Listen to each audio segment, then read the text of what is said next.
That was my moment. I was like, I'm 23. I've been broken up with. I've been divorced. I live with my parents. I just got rejected from all my medical schools I applied to. So I need to decide how to fix my life. Right after that second breakup, I dove super deep into all the get my ex back content. I watched like 5 to 10 hours of that a day. But if you're working harder for something that is against what the ex-partner wants, then you're just fighting harder. Why do you think no contact is so important post-breakup? When you get heartbroken, your brain acts very similar to quitting a hard drug. What no contact does is it's like going through withdrawal and getting cleaned. And this is why when people are like, should I move on or wait to get back together? Always move on. Everything good that you love about your relationship that you had, half of that is you. That's still who you are. The people that end up focusing on their lives and building it up as if they will have to move on, those are the ones that end up getting back together too, at least the ones that stay together. If I had to boil it down to 3 things that are, you need them or the relationship will die, they are. So welcome back, listeners, back with another episode, which I know you're really going to love, right? Because this is something that we all go through. And I think as men, this is something we struggle with incredibly, right? Which is breakups, right? As many of you will know, my story of how I found myself doing the work full stop or coming into this work at all was through a very difficult breakup. So we're going to dive into breakups with a man who's an expert in breakups. He's got a book about breakups. So he is like the breakup king. So he's going to bless us with his wonderful wisdom about breakups, but also not just breakups, because it's just one part of the transition of relationship that we put a lot of attention on. Today we have with us Cole. How are you doing today, Cole? Really great. I actually didn't know you got into this from a breakup. I'm excited to talk to you. Yeah. Mine was, for listeners who don't know, I would have been about, what were we in? It was 8 years ago. Okay. I was with my ex-girlfriend. We've been together 4 years, and our relationship had been deteriorating over a year because of my own inability to communicate and express myself and ask for what I needed and so forth. I'm avoidantly attached. And then we broke up in Bolivia in a small town called Sucre, which is a really beautiful town if anyone's traveled there. We broke up and she left the hotel room and I lay on the bed crying, and I said to myself, I was like, I'm never going to let this happen. I'm never going to allow my relationship to break down again because of my inability to show up, to communicate, to ask for what I want, to say, have the hard conversations and so forth. And I feel like I've been true to that word, actually. You know, from then on, I really was like, okay, I'm going to do this differently. But it took a while to get there, to have a solid relationship again, the one I'm in now. And I do it very differently. Sometimes my old habits come back. You know, we can't always completely escape the old habits, but I think the key is, and you probably know this as well as anyone, the key is when the habit does arrive again, to have the awareness to see that it's happening and to step out of it and clean up with our partners. Wow. Yeah, actually, it's funny that you say that you had a moment where you didn't want anything to happen again the same way. I had that exact same thing happen, but I'm more anxiously attached. So mine was more like picking fights, getting jealous, criticism, worrying all the time, wanting to spend every second with my partner until it just became too much. And mine was, I got married when I was really young. I was 20 years old, and we were married for close to 3 years. It was just under 3 years. And then she came home and said that she wanted to get a divorce because of all the things I just said. There's lots of problems. And instead, I didn't have your cool moment of realization yet. Instead, I jumped on a dating app and was like, okay, I just need to get another wife as soon as possible, rebuild my life exactly the same way it was, learn nothing, do it again. So I ended up going on only one date. The first date I went on became my girlfriend. And then we dated for 10 months, and we started talking about serious things at that time. Like, what are we going to do? Are we going to get married? Are we going to be together forever? Like, is this our plan? And as soon as that happened, all of the pain that I tried to bury and hide from and the divorce all came back, and I became pretty avoidant. I started to look for flaws. I started to look at other couples and think they were happier than we were, until my distance caused her to break up with me too. So That was my moment. I was like, I just did this 2 times in a row. And I'm now 23. I've been broken up with. I've been divorced, and I live with my parents. I just got rejected from all my medical schools I applied to. I have nothing going on. So I need to decide how to fix my life. So that was the moment for me. Wow. That's a really a converging moment of difficulty all coming into one. You know, it must have felt really, there's a lot of pain to deal with in one go. Yeah, it was everything I'd built in my life up to that point, pretty much. when I was married, I lived in Idaho and I graduated from college there. And like I studied for the MCAT, the medical school admissions test. I was an adjunct professor there at a college for anatomy. And then when I got divorced, I ended up moving in with my parents to kind of like pick up my life again. But I got a girlfriend so quick that I just didn't pick up my life. I just focused on her and I didn't make any new friends. I didn't pursue anything further in the career, really. I kept applying to schools and stuff. But yeah, so when she broke up with me, it kind of revealed to me where I was, which was nowhere. So I had to pick up my life at that point. Mm-hmm. And this is something you see quite commonly with people where it sounds like you put, when things broke down in a relationship, you went to just put more energy into finding another relationship, he said, and putting our attention and energy that way.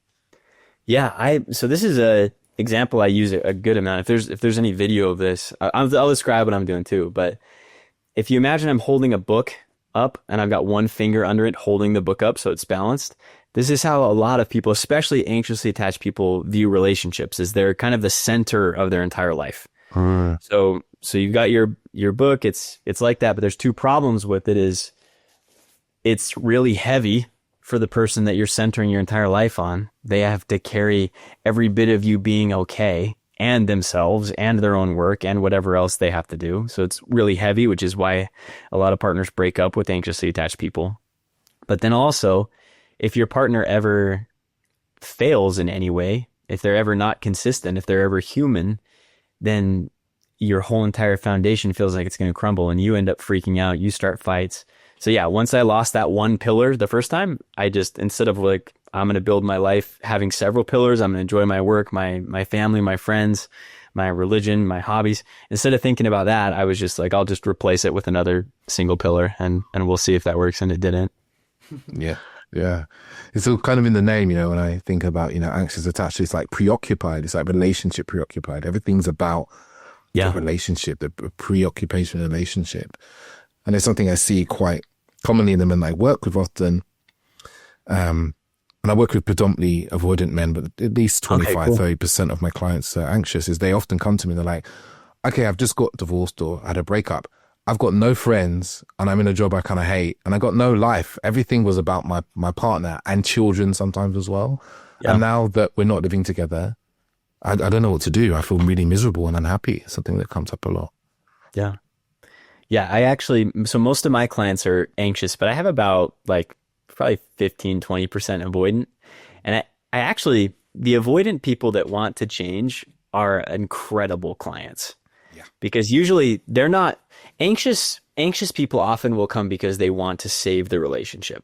Like I think there's more, like less accepting reality in anxious attachment, which is why I got into this stuff. Right after that second breakup, I dove super deep into all the get my ex back content. I watched like 5 to 10 hours of that a day, like not even exaggerating. It was like super focused.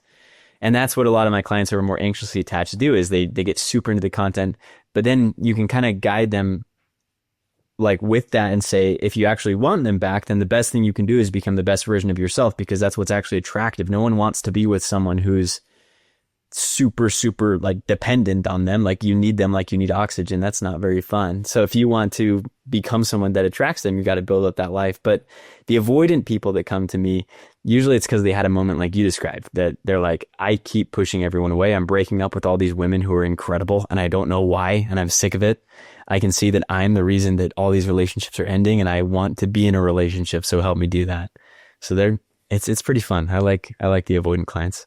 Yeah, they're great when they want to do the work. It's fantastic. It's like rocket speed sometimes, you know. They like, because I work with men as well. They're really often they're very success focused in their lives, so they're like, you know, really about it, and they'll just like plow a lot of time and energy into it. The only thing is they're used to things feeling linear. Like if I'm at work and I work really hard, I make more money, I get more success, I get a promotion. They're like, I'm going to work really hard at this for 3 months, and they're like, but it hasn't all changed. Why hasn't everything changed? Yeah. It's also like with breakups specifically, that is a huge trap people fall into. So this is my favorite explanation for this is evolutionary psychology, or So if you imagine as we like evolved as people, that we're all hunters and gatherers, we live on these plains, we hunt buffalo and gather berries and all that kind of stuff. People lived in tribes, and whoever was able to really connect with other people were the ones that survived. All the ones that were more like an avoidant person and like didn't really want to, they didn't live as much because they got eaten by things. They didn't get enough food. So if you imagine that one day all of your tribe just packs up, like you wake up, the fire's put out, the tents are all taken down, you just got your own tent and you see the smoking fire, your brain just fills with adrenaline. It cuts off dopamine so you don't feel satisfied, cuts off oxytocin so you feel really alone, and you have tons of energy to go and chase the tribe down so you don't die. That's still how we feel. So a lot of those people like you described are like, I just need to work really, really hard and it's gonna solve this. A lot of times that is what causes problems in breakups, is they're like, okay, if I watch 500 hours of breakup content, if I show up at their house, if I buy them 5 bouquets of flowers, I schedule to go every single day, if I show up at work and really prove that I love them, all of those things are like, they're working harder. But if you're working harder for something that is against what the ex-partner wants, then you're just fighting harder. You're not going in the same direction. So it's a tricky thing, especially for people who succeed, high achieving people, like people who have succeeded in school or professionally. It's the opposite system. You don't accept defeat in those areas. You find another way, and that does not always work in breakups. No, it doesn't. That's interesting. I wouldn't have thought about it in that way. There's like the working harder. Let me just work harder and I can solve this problem. I'm curious about, actually, since this is like one of the narratives post-breakup is like, if I just work hard, I can get them back.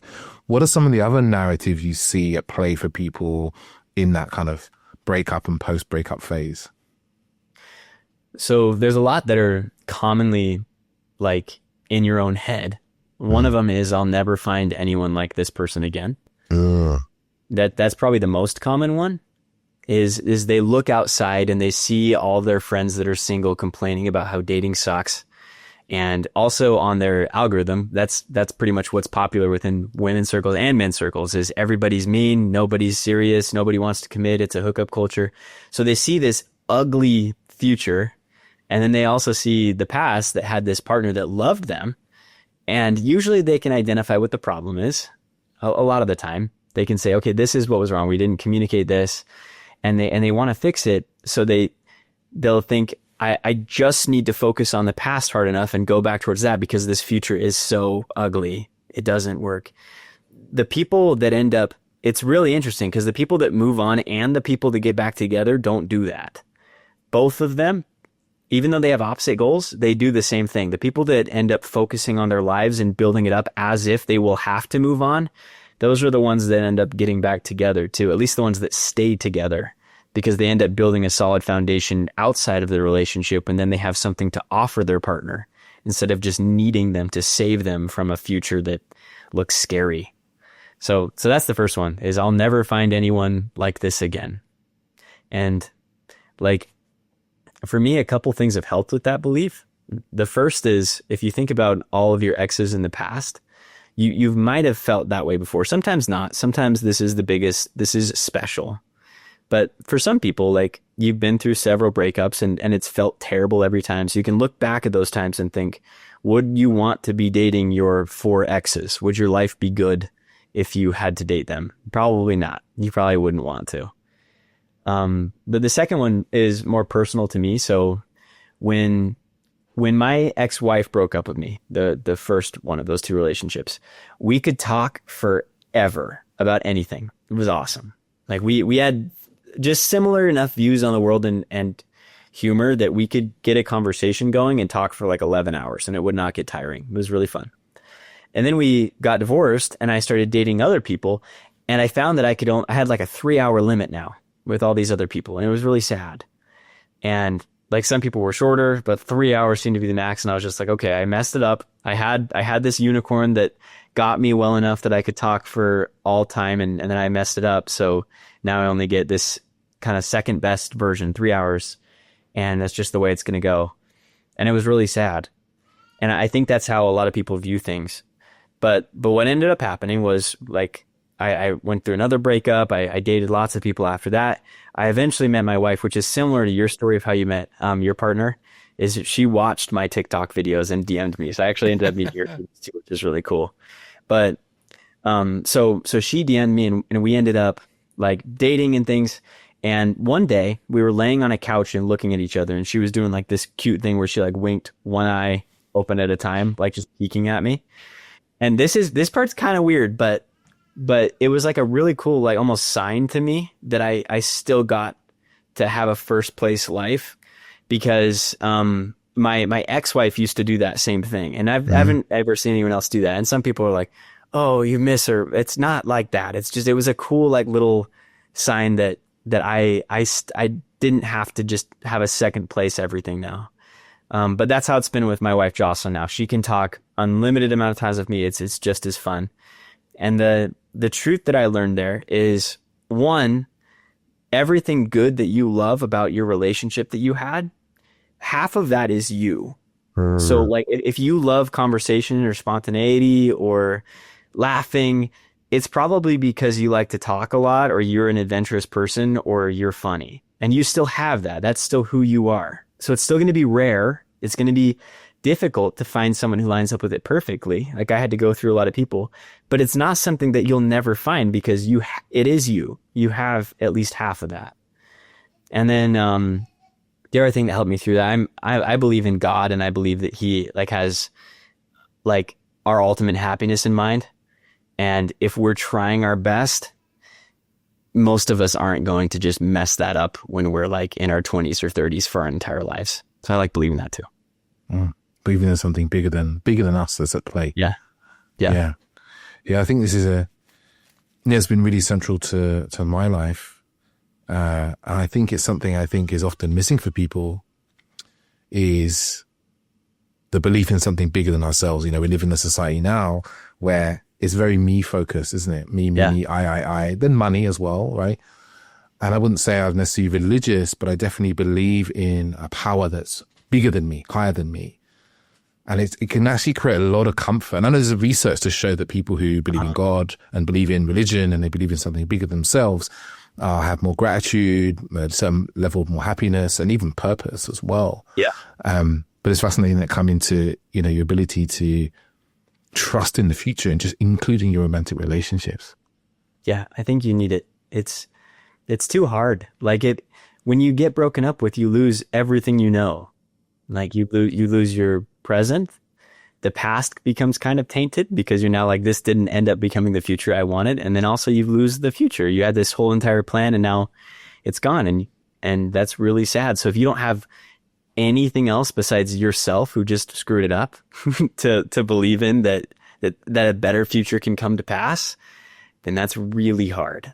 You can do it. Like, I think you can do it still. You need to prove to yourself that you trust yourself enough to make it come to pass. You can do that by accomplishing things like going to the gym, getting better at hobbies, building your life back up. I think as you trust yourself better, then you'll trust yourself to build a future like that. But a cheat code is having a belief in God or the universe or something that's smarter than you are, that loves you. Yeah, totally. Yeah.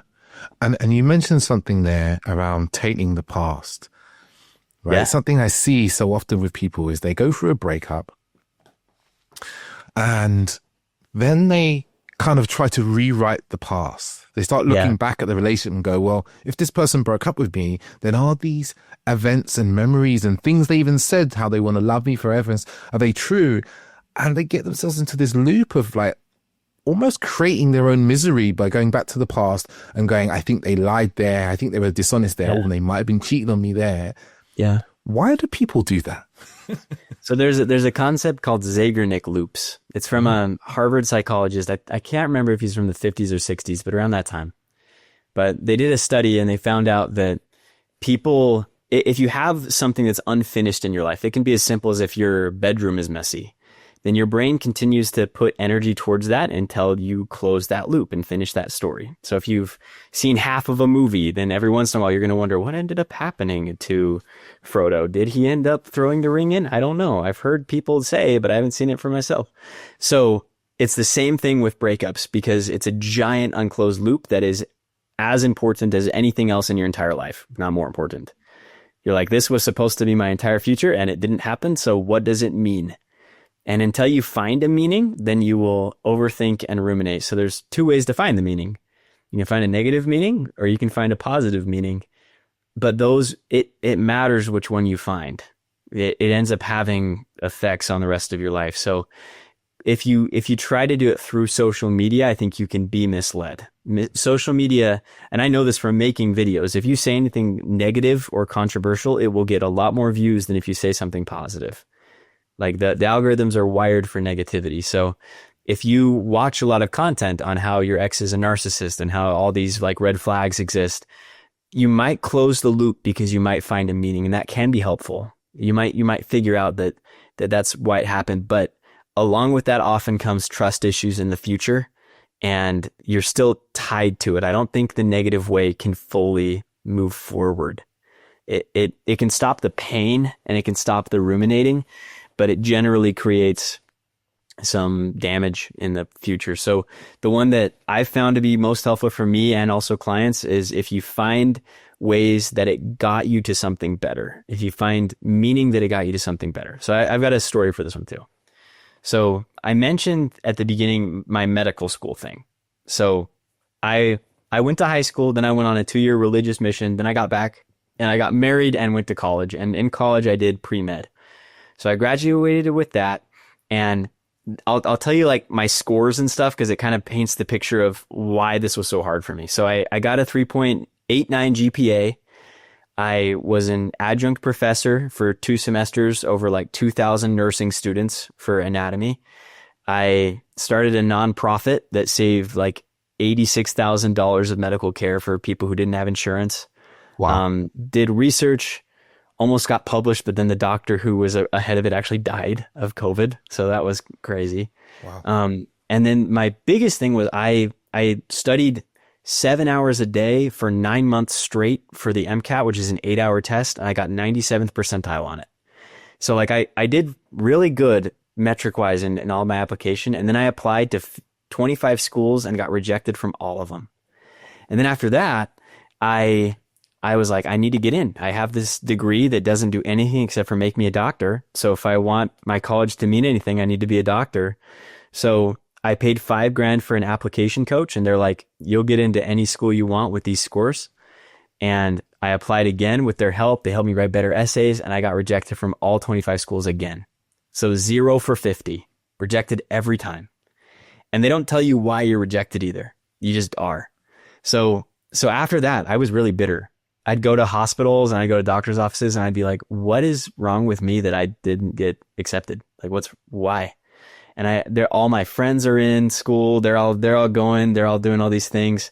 Like I had friends that I got similar or higher scores all through college with. Like, I actually got the highest score of anyone I knew of on that MCAT test, and they're all in. And I couldn't make it into even the easier schools, rejected from everywhere. And it was really, really hard. And I started this and it worked, but I'd still carry that bitterness around with me. So it wasn't until like a year ago, I was talking to my wife and we were talking about this thing because I was bitter about something. And I looked through my life and I saw that everything that I did to prepare for that ended up preparing me for this career, which was crazy. So like with the MCAT, I learned how to be extremely consistent and self-motivated, and also proved to myself that I could teach myself things that were really complicated topics and excel in them. And then as an adjunct professor, like I led a team. I'd teach on Zoom complicated topics. I'd have to come up with analogies on the fly to explain them to people, like how our lungs work and heart work and all that kind of stuff. So everything and then the coolest part was I really wanted to help people. I wanted to be a doctor because I wanted to help people understand complicated things that would give them hope for the future when they're in a time of crisis, and be able to teach that to them so that they could do it.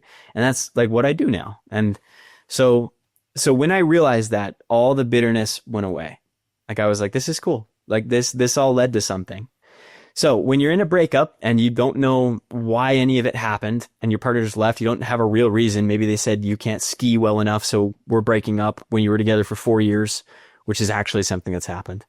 But like if you hear some dumb reason like that and you don't know what's going on, if you look back and identify as many things as possible that were either lessons you learned or things that you're grateful for or skills that prepared you for something, it's going to help you close that loop. And eventually when you find the next relationship and you can see how that all comes together as part of your story, that to me is when it fully closes for people. But you can get a lot of that now if you just look through and find all the blessings and learnings that you can take from it. That kind of closes that loop. Yeah. I'm just, as you were talking, I'm like running that through my own life. And the reason why I'm running through my own life, and also even like my clients, I'm like holding all this in my mind at once, is that one of the things I've generally when I go really far back, I kind of just like broke up with people and was like, it's wrong. It's fine. Yeah. But particularly with the girlfriend I mentioned, we broke up in Bolivia. We broke up and I felt some angst for a certain amount of time.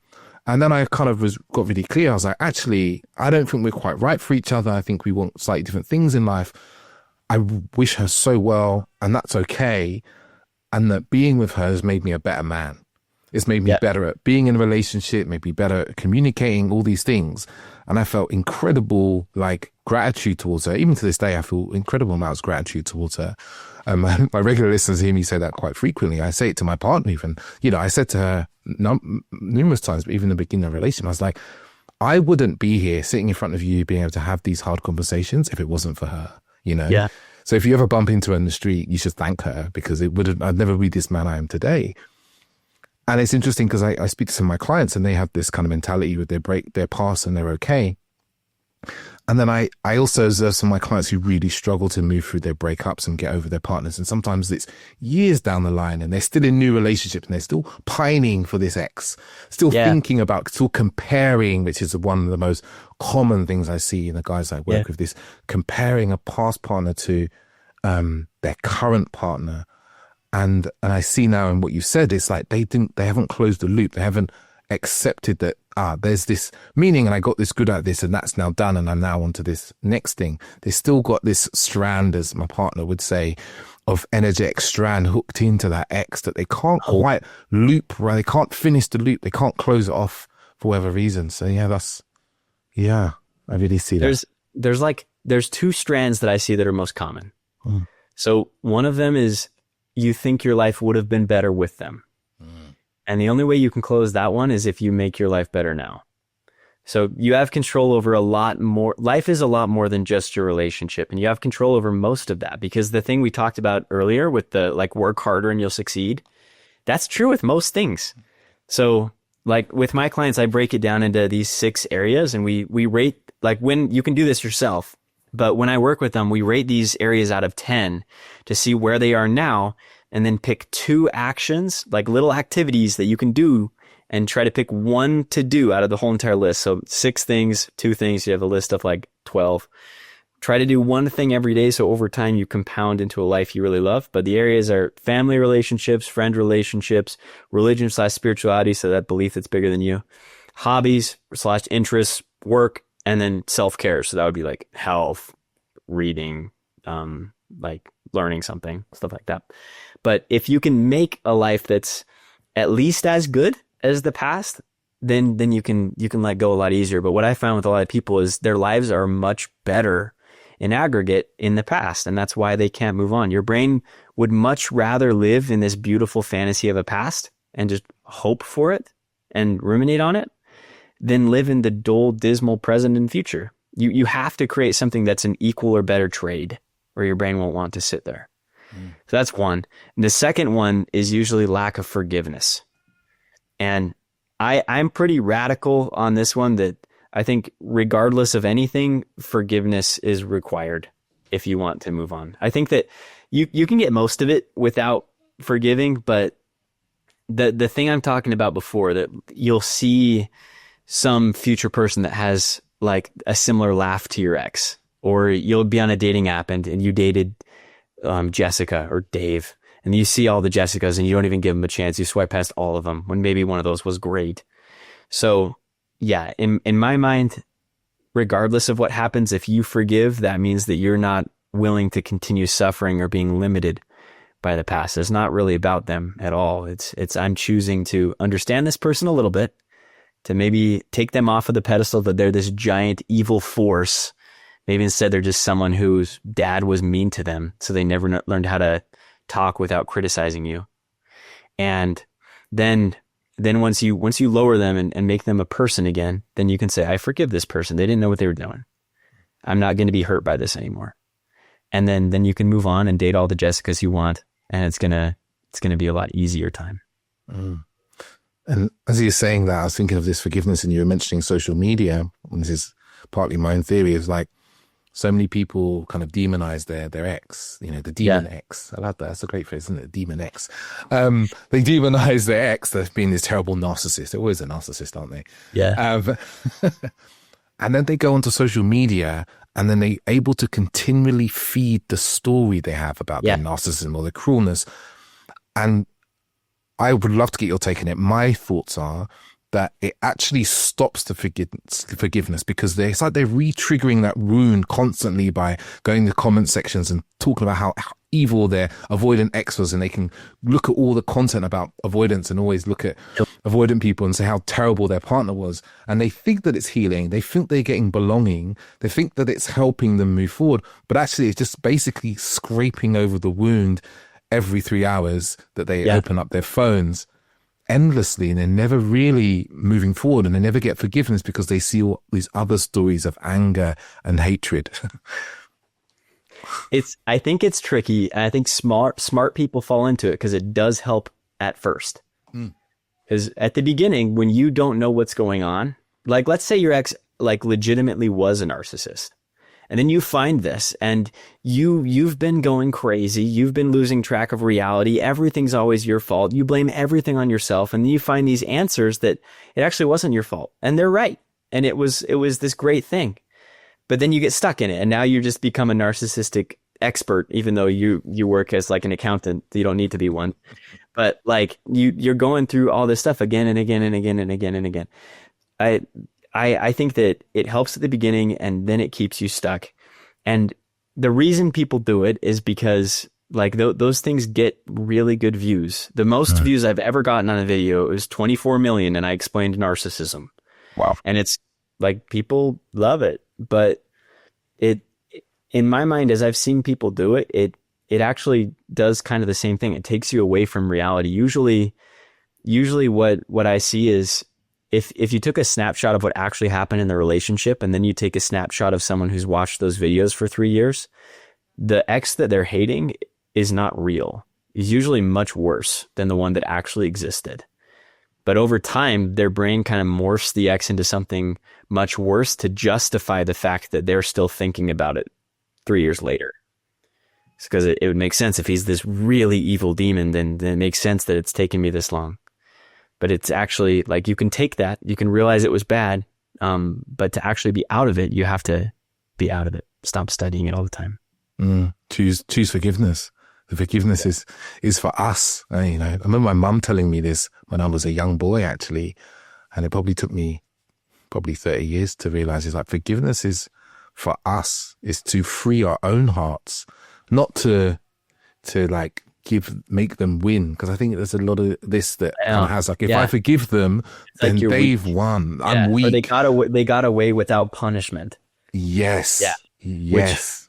But you're not punishing them by sitting with your phone all the time like that. They don't even know that you're doing that. Yeah, it's hurting you. It's hurting your present, and it's also hurting your future ability to love and to be loved as well. Yep. Yeah, because that's what's most sad is the people who find themselves stuck in this trap are the victims. Like you don't deserve to have all these trust issues and all these like broken relationships in the future because someone hurt you. Like that's not fair. And that might fuel it. You're like, I can't forgive them because they gave me this reality. Now I have to suffer because they were broken. They hurt me. But that's the craziest thing is you have the power to break out of it. But it takes in realizing that even though they did it and it's their fault, it's your responsibility now. You have to do it. If you want to stop living this way, then you have to learn how to let go. You have to learn how to forgive. And it's not fair that you have to do that. Just like if someone gets hit with a car and they break their leg and now they have to go to physical therapy, it's not their fault. But if they just refuse to do the physical therapy because they're really mad and they just can't walk now, like that's really sad. That's too bad. But if they say, no, it's my responsibility to learn how to walk again. I have to go to physical therapy. It's going to be tiring. It's going to be really discouraging.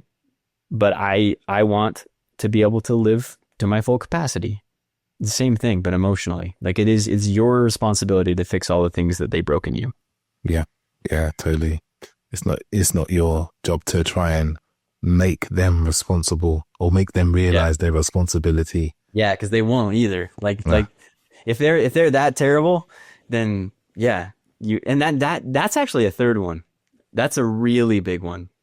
The other people won't move on unless the other person admits that they were wrong or says sorry. That's one that people get stuck in a lot.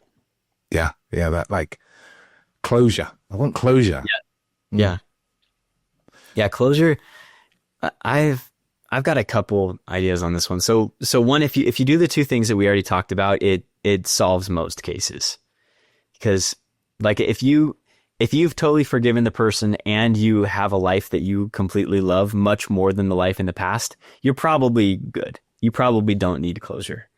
Right at the beginning, if the other person can actually tell you exactly why they broke up with you, which this is advice to anyone who's thinking about breaking up with someone, tell them why. Like don't lie. Don't say just not right now, but maybe later. Like be direct, be kind. Like you don't have to say anything really cruel, but say like we couldn't communicate well. I tried, I did all these things and you wouldn't change.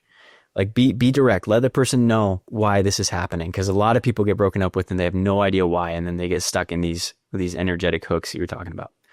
But if you didn't get any closure, one thing that's I've seen help a lot of clients is look at if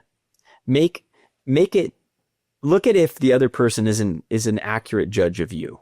So if they totally blamed it on you and you believe that and you feel like you need forgiveness from them before you can move on, like in their mind, you are the worst person in the world and nothing's going to change that. And you feel like the story needs to be set straight. I was not this terrible. I cannot move on until they know that I was not this terrible.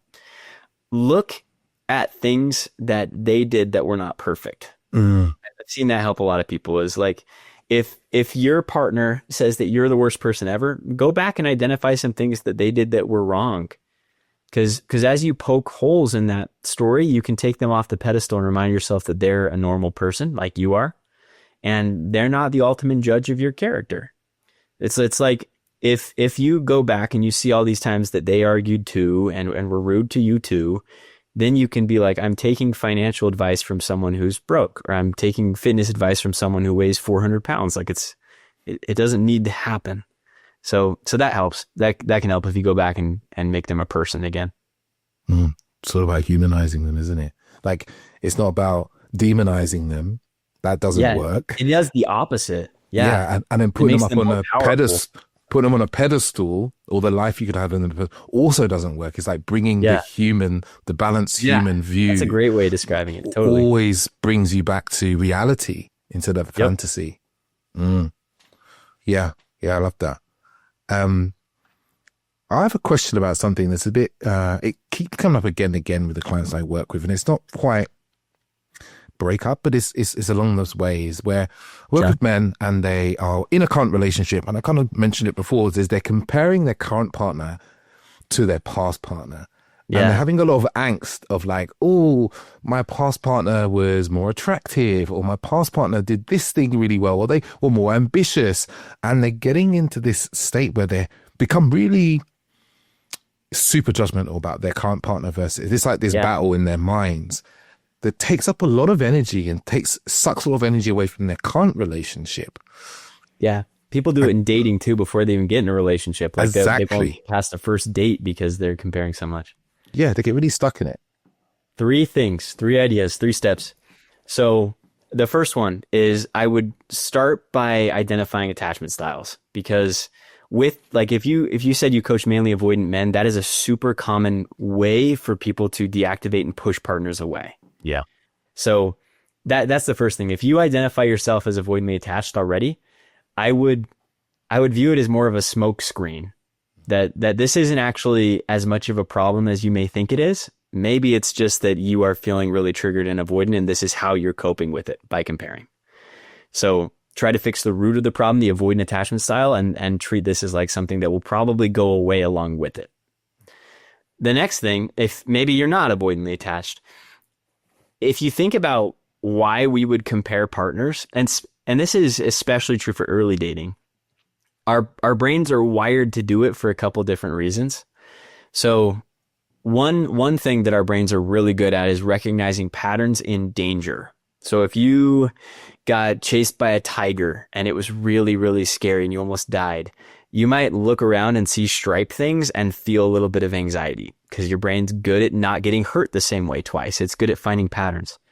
So if you just got broken up with and it was extremely painful and your partner hurt you really, really bad, then you might just be hypersensitive to things that remind you of them. And that's part of being a human. There's nothing wrong with your current partner. There's nothing wrong with your brain. That's how brains work. And one other way that brains do that is we're good at finding categories. So it takes too much energy to identify every kind of dog ever. Because there's probably like 3,000 dogs. I'm guessing. I'd imagine there's that many. But if you did that and you like knew the name of every single dog separately, they were not in a category in your head, it'd be so hard. You'd be like, you'd see a Chihuahua and you're like, what the heck is that? I don't know that one. Because you know German Shepherds, like that take a lot of brain power. So we're better at just putting things into categories. If you dated someone, that's probably the category you have for a romantic partner right now. And it's going to be as your brain rewires and gets used to your new partner, you're probably going to find all these connections as you rewrite over that. So again, that doesn't mean anything's necessarily wrong. It just means that like your brain's working how it's supposed to work. It's saving energy. It's comparing with these categories. So those are the first 3 reasons it could be happening. Your brain's either being a brain or you're avoidantly attached. And then one way that I've found that like to stop it in the moment, if it's really, really hard, is change better or worse to different and curious. So if you're saying like, her laugh is so annoying compared to her laugh, or something like that. You stop yourself. You say, okay, I'm comparing right now. Let me look for how this shows up differently. Let me realize and be humble that I don't know my favorite in everything. I'm only like in my 30s, so I don't know everything. So maybe this different is going to line up even better, and I just don't know it. So let me be curious about it and see how I feel about this thing. So reframing that in the moment helps, but I think just being aware that it's a pretty normal thing helps a lot too. Yeah, because one of the things I see with a lot of men is they get stuck because they think because they're doing it, because they're comparing, then they think they need to change something or do something differently. Like, oh God. Yeah, it's a sign that it's not the right relationship. Yeah. Yeah. And we get into this a lot, generally in relation of, as you said, kind of you alluded to earlier, like we're meaning-making machines as human beings. Mm-hmm. We're looking for meaning everywhere. And often we'll find something in a relationship, we're like, this isn't quite how I want it to be. Or it was better with my partner, my ex-partner, or the dude I just dated for 3 weeks or whatever. Like we had better conversation or the sex was better, whatever. And then we instantly start going, well, oh my God, if that's the case, then maybe this isn't right for me. This is the wrong relationship for me. I need to leave. Yeah. Instead of, and I think, and I'd love to get your take on this, thinking, how can we improve this thing? We often think like if something's the way it is, it's like, it's fixed. I can't do anything. Like the chemistry, the intimacy, the sex, the kissing, the conversation. We're like, this is how it is. And it's not as good as it was before. Then I need to just leave, instead of thinking, how can I work on this thing to make it better? I think that's hard. Like I think that's a middle thing, kind of like you're like demonizing and angelifying thing. Angelicatizing, I don't know.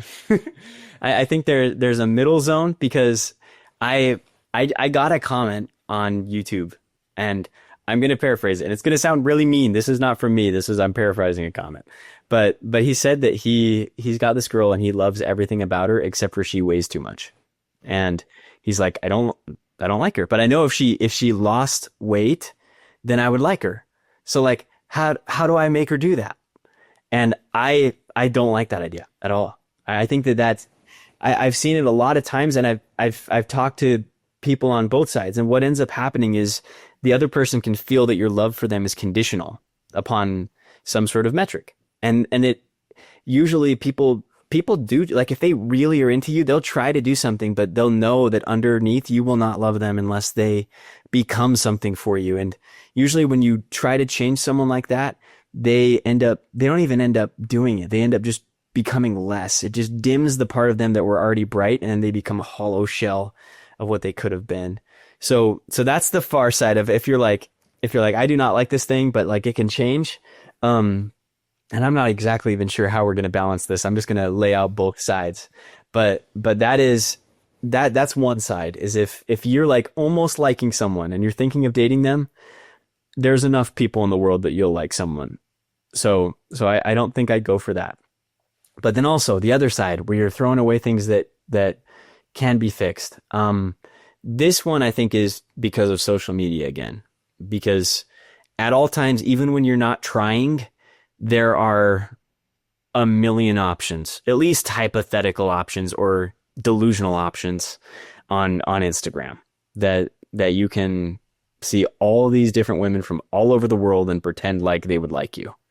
So with that, I think we're very likely to throw away things that are good.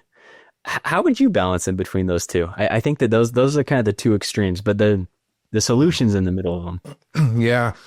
I think it's a really tricky one because, there's some things that in a relationship can be improved, right? The two people can work on. Like if you say to your partner, hey, I wish we had more deep and meaningful conversations. That's something that's important to me. Then you can get into a dialogue of like, oh, that's something that's important to you. I didn't realize it was important to you. What does that look like for you? And we can go into this kind of healthy dialogues and conversations about what we can jointly to do to create this. And obviously you kind of have to, it has to be inviting for that person that they want that thing as well. Yeah. Or you can go and do that. Or the same with sex and intimacy, even chemistry. I believe chemistry in a relationship can be created through attention and effort. The thing that becomes tricky is you want to change something about somebody. You want to change something about your partner. Right. True. That's like weight is a good example, right? You meet them and you don't like their weight or you don't like their size. Now, if it's something they're happy with and they're fine with, right, then you're in a really sticky place because they're happy and fine with it. If it's something that they're like, actually, this is something I actually really want to change about myself. Like, I do want to lose weight and I haven't done because I haven't known how to, or there's some self-esteem stuff that's going on, which is often the thing about our bodies, right? Then maybe there's some place for some flex and move because there's desire from them. But if it's something that they don't desire to really for themselves and they're only doing it for you, I think, as you said, it can dim them, and it can also create this resentment and also create a situation where they feel that the relationship is conditional on them being a certain way and doing certain things. They're right. Yeah. In that example. Yeah. It's conditional on them, keeping their weight down or losing weight. And I think the job for us to some degree, and this is what I really preach for a lot of my clients, is acceptance. One, acceptance. How can you accept your partner as they are? And two, what is it about this thing that you're really struggling with that reflects something about you and your life and your own personality, right? Like with the example used around weight of somebody, is it that you're not attracted to that them in their current weight and size, right? And that can be a really valid thing. But I've found with a lot of people when it comes to attractiveness, especially speaking to a lot of men, is when we dig into this attractiveness piece, they're actually reasonably attracted or very attracted to their partner. And actually the deeper layer is their fears and concerns about what other people will think about them when they see them with their partner. Yeah. And then we get into this interesting piece of like, oh, it's not about your partner. This is about you and how you feel about the world's going to judge you. about that. But it's not cut and dry, this, because there's some aspects of relationship that, we need to work on, as you said. And there are some aspects of things that are just part of, who we are, and we can't shift. And the line of where those things divide is really grey and not always clear. And we do have this kind of social media idea. And I think social media, dating apps, all these things where like people can be really throwaway about people very, very rapidly. Like they meet someone, they go on one date and go, there's no chemistry. And, like I said, I work with predominantly men, and I will challenge the shit out of that, because what do you know about someone after being with them for 3 hours? Like, what do you really know about being with someone and what it feels like and what chemistry is? Because I feel, and I'm going on a rant now, and I've said this in many episodes, like this whole chemistry thing is bollocks. As we say in the UK, it's just this thing that we're tied to this idea that I meet someone and they should make me feel something. Being with this person, they should make me feel something. And I think the danger there is that we become passive in the early relationship stage, because we're like, okay, make me feel something, instead of being an active participant in like, how can I co-create this experience with the person in front of me? And it's not like one like binary sitting back, but I think there's an energy we bring too often in dating, and people do this a lot, is they're both going on a date and waiting to be impressed, waiting to be swooped, and to feel this unexplainable feeling of chemistry, so then they can confirm they can see this person. But the problem is that both people are kind of sitting there holding back, staying in their shell to some degree, waiting for the other person. And what happens is they leave the date and they're like, I didn't really feel chemistry, I'm not going to see them again. But did they really give it a chance? And then it means that people who become skilled at creating chemistry, particularly men, to be honest, because often men are looking at women and just looking how attractive they are physically. But if a man is skilled at creating chemistry, like he's supposed to make the date go type stuff. Exactly. The men who become skilled at creating chemistry become very desirable for multiple dates. But then those men are not necessarily incentivized to ever take that and settle down, because they have the illusion of the paradox of choice. That's a really cool idea. I think, so when I made kind of a framework of the minimums that are required for a relationship to work, these are just the things I've observed. Like if I had to boil it down to 3 things that are, you need them or the relationship will die. And usually one of the breakups that I like work with, it's because you had 2 of these 3 things or 1 of these 3, but you need all 3 or it will die. And they are love and chemistry. I think you need that. I don't think you can just not enjoy being around each other. And whether that's like passive, it just happens, or you co-create it. I do think you need to co-create it if it's going to last. But it needs to exist. 2 is similar goals or values, and it's goals for the future. So like you need to both want to have kids or both not want to have kids, or you need to both want to live in the US or not want to live in the US, or wherever you're going to live. And last one, which is the one that's usually missing, is emotional readiness for a relationship on both sides. And you can't fix it. You can't lead someone along to it either. So that's the most breakups that I see, most painful breakups that I see are usually they do have the love and the chemistry. They've got that one down. And then they are missing one of the other 2.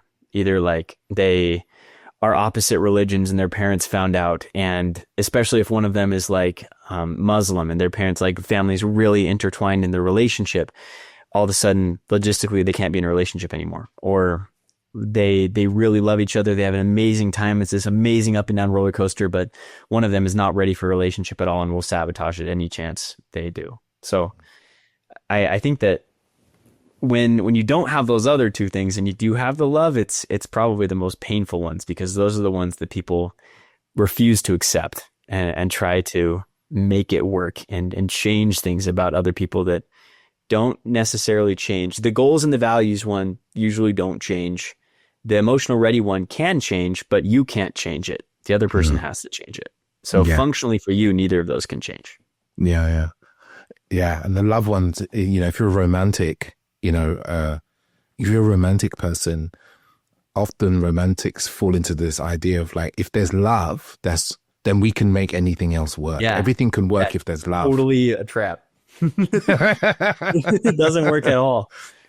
And it like maybe, like it kind of does, but like not over time.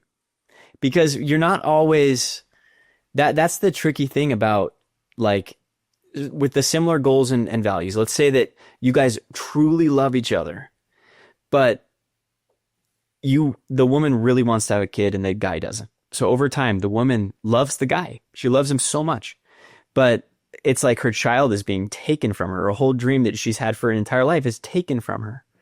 And like, if she's in the perfect headspace where she's thinking about love totally pure and clearly, then she's going to choose him. But because that's taken from her, resentment creeps in, and then the resentment is fighting for the love. And then even if you have the love there, it's not pure anymore. And the decisions are made off of both of those factors. And then you can love someone and leave. And same thing with emotional readiness, that you can love someone. And then if you have avoidant attachment over time, you're not all the way ready to be in that depth of a relationship. And all of a sudden you start finding flaws and comparing and feeling extremely stressed and all these reasons you got to leave. It's usually not because you don't love them. It's because you're protecting yourself from something and you weren't ready for that depth of relationship yet. So it's too simple of an idea. The love gets circumvented by those other things. Yeah. Or when one of the other two is missing, the love becomes poisoned by the lack of the other two things. Like you said, if, your goals are misaligned, like one of you wants to live in one country, the other one wants to live in this other, you go and live in that country, you hate it unless you can fully like accept it. And even then, that's an alignment of goals, acceptance. Yeah. And then you become resentful, and then the love starts to wither and it starts to become poisoned, and then the relationship starts to fall apart. But no, those three things are really, I've never thought of it in that quite simplistic way, those three pillars as a vital three things to have a relationship work. It's just that those three things that we need to generate. I tried to break it down because I kept seeing all these people end their relationships. The other part of it is that love will naturally die over time. Like if you ever took physics, this is one thing to help with the medical school thing, but if you ever take physics, there's a called the law of entropy, which means everything will always tend towards being disorganized. So like things will rust. They will not become more shiny over time. If you leave a car outside, it doesn't get cleaner. And love is like that too. If time goes by, love dies. It has to be an active process if you always building it. So if those two things are not there, then it just makes it harder to actively build the love. And over time it erodes away. Yeah. Yeah, amen. I want to change track a little bit before we start to finish up. Cool. You speak about no contact quite a lot. Yeah, people love that. Yeah, people either love it or hate it, right? Yeah. Why do you think that no contact is so important post-breakup? Two reasons. One, if you're in the state where you really, really want to get your ex back, it gives you a sort of functional hope to get you started. So this is something I wrestled with for a long time of like, should you hope to get your ex back ever? Because it's like, you really, really don't want to be delusional. You want to be in real life. I do think though, at the beginning, it's okay. And this is my reason why. So if you look, I like to judge if things are good or bad based on like the fruits they bring, the effects of them.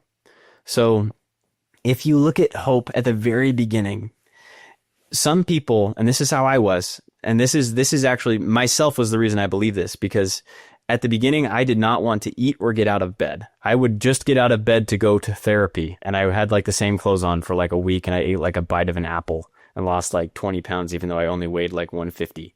So it was like very, very bad. And when I saw the first no contact videos that were like, if you go no contact, like you will maximize the chance that your ex will come back.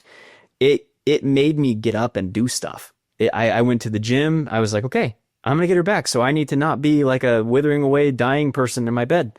So I went to the gym. I moved. I started making TikTok videos. I did all this stuff.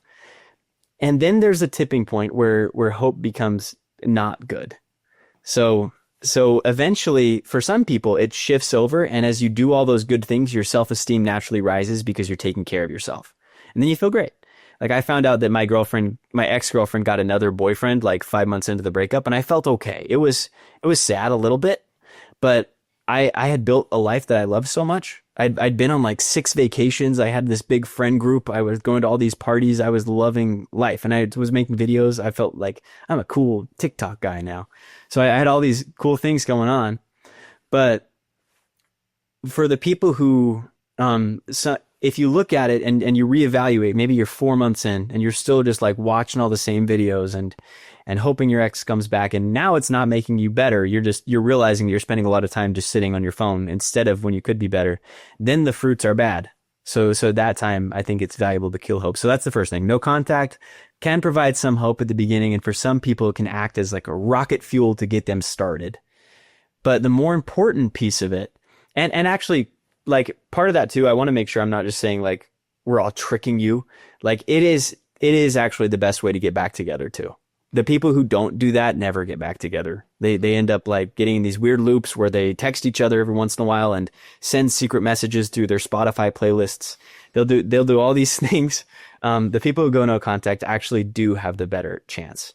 But the most important part of it is because when you get heartbroken, your brain acts very similar to quitting a hard drug like cocaine or heroin. Almost exactly the same. When they do brain scans of someone who's extremely deep in like love addiction, that they're just wanting their ex back more than they want to eat, it's actually the same areas of the brain light up as cocaine. So what no contact does is it's like going through withdrawal and getting clean. It's detoxing from them. So no contact doesn't just include not texting them, but as much as you can remove as possible. So pictures, social media, things they've given you. You don't have to like, don't be drastic if you don't want to. Like if you're still like I miss them and I love this part of my life, I don't want to just forget all about it. You can put things in hidden folders, or you can put things they've given you in boxes. But in order for your brain not to continually be stuck thinking about it as a drug again, if you're trying to quit a drug and you take it again once a week, you don't actually quit it. You just kind of feel terrible all the time and just reset every week. So usually if someone goes really hard detoxing no contact, within about 60 days, they feel much better. That they're still probably sad. They're still confused about what the future is going to be. They've missed the person, but they're usually not like extremely depressed like they are at the beginning. So it's an incredible healing tool to get you back on your feet and able to do things. But again, it's in steps. You go no contact, then you actually have to build a life you like. Or you can get stuck along the way. And that's the book that I wrote. That's the purpose of it, is taking someone who's extremely stuck in that time all the way to the point of getting back together or dating again and being in a relationship they love. That's kind of the pathway I tried to write in there. Yeah. No, I think I'm with you. No contact, as my biggest recommendation to people in breakups. No contact. Remove all the clothes they bought you, put them in a box, take them to your mum's house, take it to a friend's house, put them somewhere else. The photos on your phone, if you can put them on a drive or something and put it somewhere else, you need to remove them from your life, almost to some degree, not quite, that they never existed for a period of time. As much as you can. Yeah. Yeah. Get them out. Just hard, like things like you work together, you have kids, you just do the best you can. Like you're still going to have to talk to them about getting your daughter to soccer practice, but you don't have to talk about how their day went and those types of things. Like you can set the boundary and be like, I know this is what's happening. Like we're separating. So in order for us both to get better from this, let's just talk when it has to do with the kids, or just talk when it has to do with the work project we're collaborating on. So you can still do it pretty well. But it does make it harder. Boundaries. Is that having those boundaries of like, this is our contract of, not necessarily our contract, but this is our the way in which we're going to communicate and interact, and then holding the boundary ourselves. And you have to, because like also if you set a boundary like that and then you break it, it just teaches them that it doesn't actually matter. So if you're going to set something, it's really important that you stick to it, or it's worse than not setting it at all. Yeah, 100%. Yeah. No, it's a really good point. I think no contact's great. I always recommend it to people. But it's hard for people, isn't it? I mean, in terms of, especially hard when someone, I look, as an avoidant man, my go-to is no contact if I have a breakup, and I have always done. I think it's the best way to go, right? And part of that is I don't want to hear about your pain. Let's be honest. I'll be really honest. That's what it is for me. We've broken up. It's over, and my mind is closing off that loop. And I don't want to hear about the pain. I don't want to hear about the guilt that you're going to try and put me through, right? It's selfish completely. Yeah. But it's hard for the other person who didn't choose no contact. You know, they're the ones that kind of often really struggle with it. And I see it with my clients as well. They're the ones that often really are like, oh my God, they didn't care about me. Is a bit like what I mentioned before, where they start rewriting the past and go, if they did this to me, that means I mean nothing to them. They add all this meaning to the no contact that might not actually be there. Yeah, that's I think that the solution, because that's more me. Like that's I'm more anxious naturally, and that's how it feels. Is they're going to forget about you and never think about you again, and they're going to go off and immediately feel better, find their husband or wife like in a month, and you're just going to be sad by yourself. That's what it feels like. But if you take it upon yourself that say, I'm the one going no contact, and you say, this is what I'm doing, having control is the opposite of anxiety. So you feel so anxious because they're the one doing it. But if you can make it that you're choosing to do things, even if it's really small, like start off by choosing to brush your teeth every morning or make your bed. But if you get to the point where you're like, I'm choosing to go no contact from them, then the more control you give yourself, the less anxiety you're going to feel. Mm-hmm. And I'll add in one last thing, right? In that, as an avoidant man, what I generally happened in my past was you said no contact to a partner who was anxious, and then they broke it at some point, right? Yeah. They'd message you, call you, whatever. But when they stuck to it, right? It happened to me in the past. When they stuck to it, it made me think, actually, maybe this person isn't as needy and isn't as clingy and isn't as harassive as I thought they were, and would actually cause me to miss them, something that would take a while, and actually want to reach back out to them. Now, I'm not saying, listeners, do not listen to this as like, okay, this is how I'm going to get my avoidant partner back, because it's not necessarily the healthiest way to do it. But I'm just saying from the other side, it actually was like, now you're holding boundaries. Now you're saying the things you say you're going to do. It shifted my point of view of this person and who they were and how they were showing up, and would prompt me to probably do this terrible breadcrumbing thing and be like, hey, what's going on? Yeah. No, it's real. Like it, that's why I said earlier, like it is the best way to get back together too. Like it's because basically they built up this image of you in their mind that you're this needy person that would never be able to do that. And then all of a sudden you're not doing that. So usually though, like the best place to be always, and this is why, like, when people are like, should I move on or get back together? Like, wait to get back together. Always move on. Because if they do come back and you feel awesome now, like you worked on this anxious attachment style stuff, you love your life, you're just going to be in the best position possible to decide if you want them back or not. Because they'll come back, and if they're still avoidant, you'll be able to see it. Whereas if you don't, and you spend all your time watching my videos or other people's videos in my niche, then you'll get stuck. It'll help you, and then you'll get stuck. And they'll come back, and you'll be like, you'll forget everything you learned, and you'll be like, heck yes, please. And then you'll be you again, the needy part of you, and then it'll end again, because it's the same thing.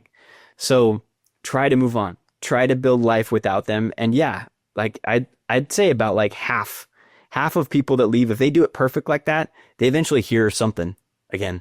And if you're in a place that you're like, you don't need them, then you can choose to be with them or not.